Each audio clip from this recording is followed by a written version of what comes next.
The warning "stability control disabled" in your Tesla usually comes in a bunch of other warnings that may be related or not related to ABS or traction control. There are basically two most common culprits and then one more not very common one. First of all, you may try to fix those warnings for free, spending 2 minutes of your time. For this, go to the controls on the infotainment screen, then tap on Safety. In this section, scroll down and find the Power Off button. Click this button without touching or pressing anything else in your car and leave it black for 2 minutes.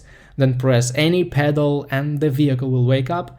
This is the best reset procedure that deactivates a lot of features and resets almost all control modules in the vehicle. In most cases, this will help you get rid of those annoying messages if they are just glitches in the software, which they often are. The second quite common issue is the 12-volt battery, not the big traction battery, but the small one. It's usually good for about 3 or 4 years.